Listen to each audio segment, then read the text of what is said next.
Vivaroises, Vivarois, chers amis, bonjour. Je souhaite faire cette petite vidéo afin de vous exprimer oralement ma position suite au conseil municipal d'hier soir sur certaines délibérations et notamment sur le rapport d'orientation budgétaire 2020 pour la commune de Viviers par Madame Met et maire de Viviers. Donc la première délibération étant sur la fixation des taux des indemnités de fonction pour les adjoints et délégués. Lors du dernier conseil municipal du 4 juillet, Mme Mattei a décidé d'avoir 8 adjoints et 11 délégués.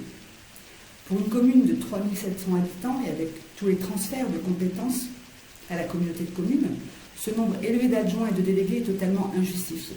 Pour vous citer un exemple pour la comparaison, la commune de Bourg-Saint-Andéol, avec environ 7500 habitants, a fait le choix d'avoir 7 adjoints et 8 délégués. En matière de dépenses publiques, il n'y a pas de petites économies. J'ai donc voté contre la fixation de nombre d'adjoints et donc contre également la fixation des taux des indemnités de fonction. J'ai également demandé que les indemnités des adjoints et délégués soient conditionnées à leur présence et assiduité. C'est-à-dire que si absence il y a lors des commissions ou des conseils municipaux, l'indemnité de fonction sera réduite. C'est une mesure de bon sens et qui n'a qu'un seul objectif, le respect de l'argent public. Cette demande que j'ai faite hier soir, je la soumettrai au maire lors du prochain conseil municipal sous forme d'amendement dans le règlement intérieur du conseil municipal. Le deuxième point que je souhaite aborder et vous expliquer mon positionnement, c'est celui du budget 2020 et donc de son rapport d'orientation budgétaire.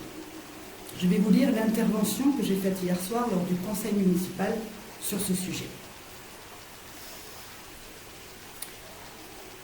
Madame le maire, la pandémie de Covid-19 et la crise économique qu'elle a engendrée ne ressemblent à aucune autre.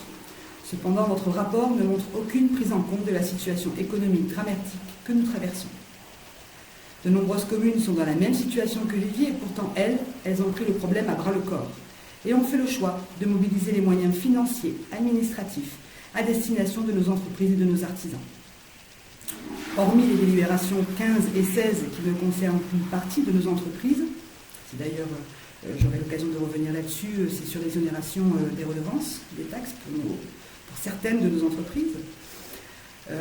Donc rien n'est prévu. Pas un mot sur la sécurité et aucune trajectoire, aucun plan pluriannuel n'est envisagé pour renforcer l'identité de Viviers. Par la préservation et la mise en avant de son patrimoine, son histoire, sa culture, tellement nécessaire à la relance économique de notre commune et plus particulièrement post-Covid. Gouverner, c'est prévoir. Les résultats de demain se construisent aujourd'hui.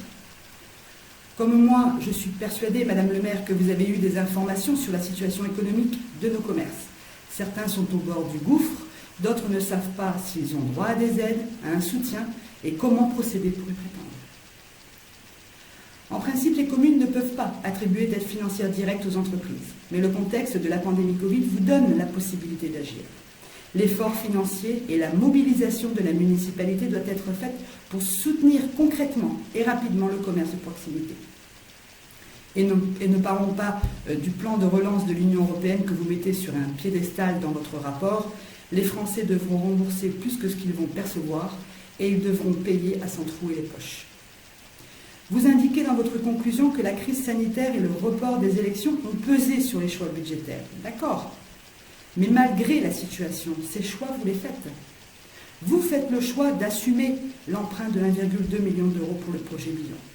Vous faites le choix d'augmenter le budget annuel du CCAS, ce qui le porte à 135 000 euros. Vous faites le choix de maintenir le même montant de subvention aux associations qu'en 2019, environ 87 000 euros.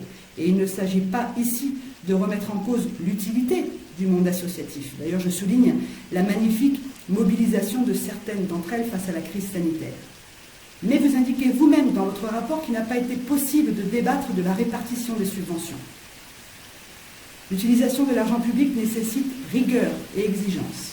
Après 3 mois de confinement et la crise sanitaire qui persiste, pour les mois qui restent, les mobilisations, rassemblements, festivités vont être très limitées. Le maintien de ce montant de subvention est injustifié.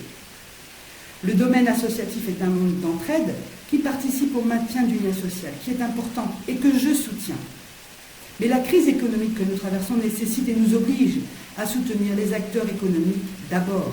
Alors oui, électoralement parlant, la mesure n'est pas porteuse, Mais moi, j'assume ce choix, à savoir la réduction exceptionnelle des subventions aux associations, hormis pour le scolaire et périscolaire, et la redirection de cette somme, notamment en une aide directe envers nos entreprises et nos artisans.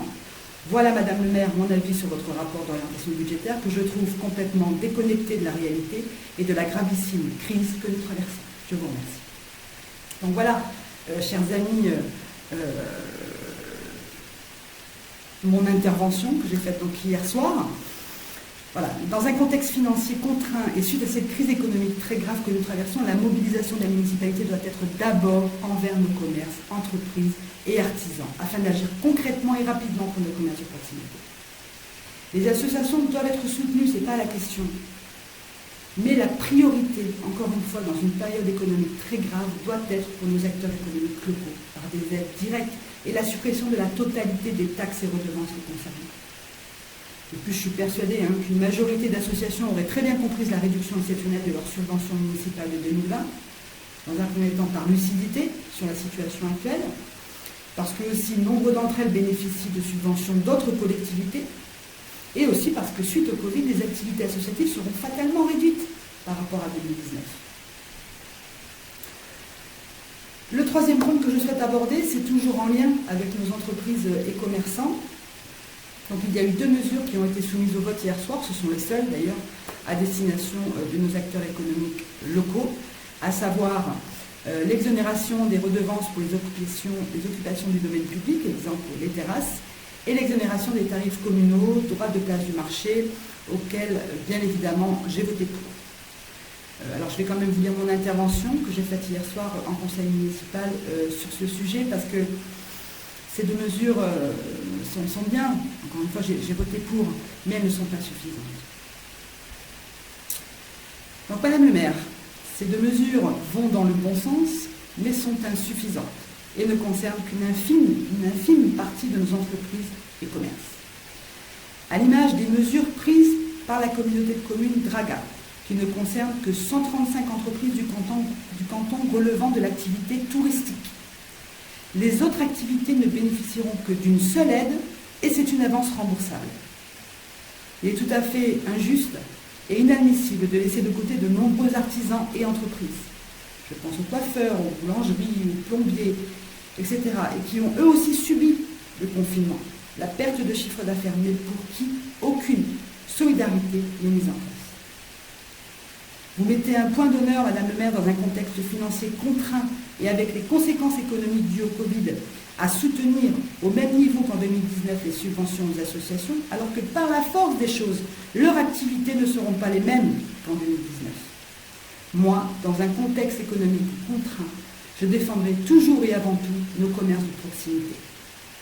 Je voterai pour ces 2 mesures et je maintiens la nécessité d'une mobilisation forte de la municipalité, notamment par la création d'un bureau conseil, d'une aide financière directe, exonération de taxes, enseignes, et de prioriser nos finances, à savoir la réduction exceptionnelle des subventions aux associations afin de trouver l'argent nécessaire à cette mobilisation.